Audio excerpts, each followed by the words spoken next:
Welcome to 2084. Hi, we're Blooper Team, and today we want to walk you through the cyberpunk dystopian world of our new game, Observer. If you played our first game, Layers of Fear, you know that we make a different kind of horror. Something a bit more cerebral, emotional, and psychological.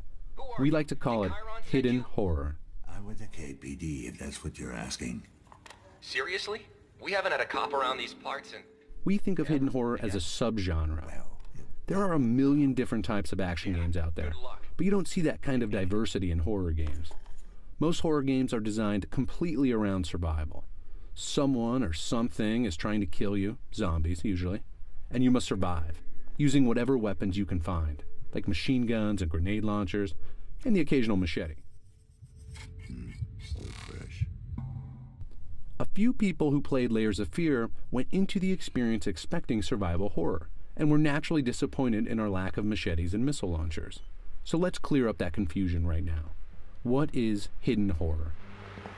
We define it using two main ideas. The first is the subject. What is this game about? The axis on which the whole story and gameplay revolves. In Layers of Fear, the subject dealt with the edge of sanity. That cliff where sanity ends and insanity begins, and then jumping right over. In Observer, the subject is the boundaries of our own humanity. Where does our humanity begin, and where does it end? The proverbial fight between man and the machines we create. The deepening reliance on technology in our everyday lives. How that technology can be used as a tool, but also as a weapon. Don't be afraid. After the subject, the second element of hidden horror is catharsis. We want to scare you in such a way that you are going to feel a release. We want to draw out the horror that hides within you. The horror that hides within us all. We'll help you to confront those fears, look them straight in the eye, and let them go. Damn it. Still no connection. Listen. One of the fans of Layers of Fear put it best. So that's what it feels like to be I insane. can get whoever's responsible for this if you help me find him. So what does it feel like to be an observer? Observers are neural detectives. They have the authority to hack people's minds and relive their memories as a way to solve crimes. The device on Dan's wrist is the DR3AT, or as it's known to observers, the Dream Eater. The Dream Eater is what allows Dan to hack into people. The idea of inserting yourself into the mind of another is just one of the ways we test the boundaries of humanity, the boundaries of the individual. If someone is inside your head, are you in fact you anymore?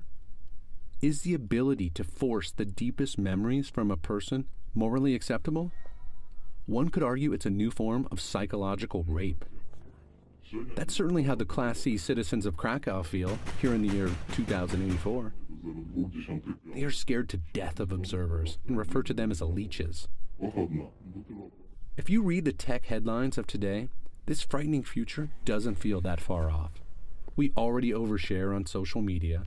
We are also beginning to augment ourselves with implants like RFID chips and prosthetics.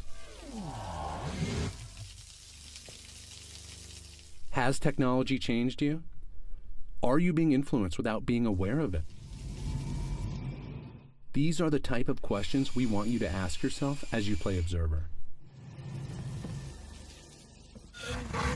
One of the reasons people enjoy horror, enjoy nightmarish monsters scaring the daylights out of us in movie theaters around the world, is that it relieves tension.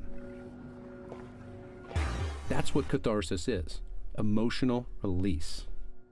But in games, you make the choices. You decide what happens. That's much more powerful than simply watching a movie on a screen. You experience and interact with the horror yourself. Because of this, you are constantly asking yourself as you play, why am I afraid? Why does this feel wrong? What am I really afraid of? In this dystopian future, if you really stop and think about these questions, you'll experience what we like to call Catharsis 2.0. This is a release from fears you didn't even know you had. That's some next level catharsis right there. Is it morally acceptable to hack a person's mind? Even if the person gives their consent, the observer will have complete access to that person's entire memory. They can find, take, and use whatever they want.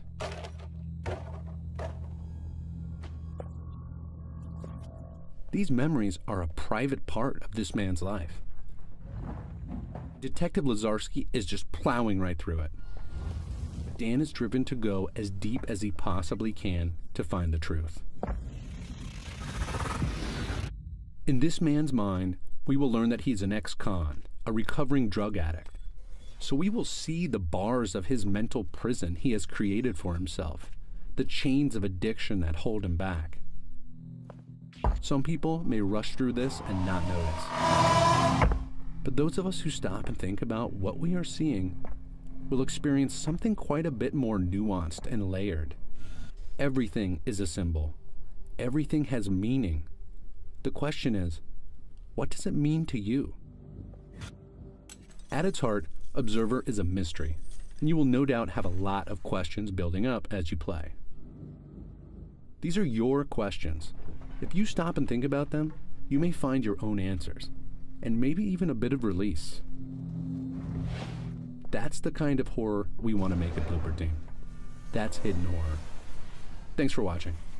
We'll have a lot more Observer to share with you soon, and we can't wait for you to play Observer for yourself when it releases later this year.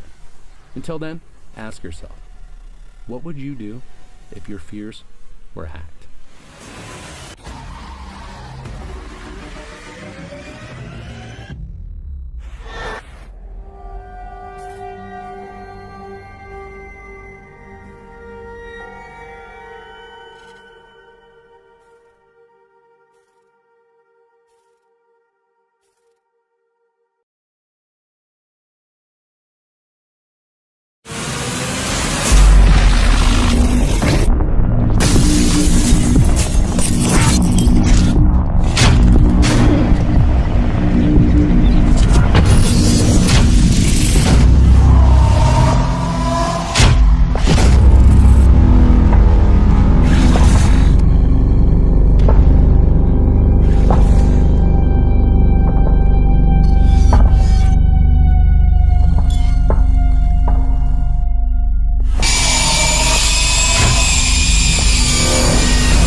KPD, open up.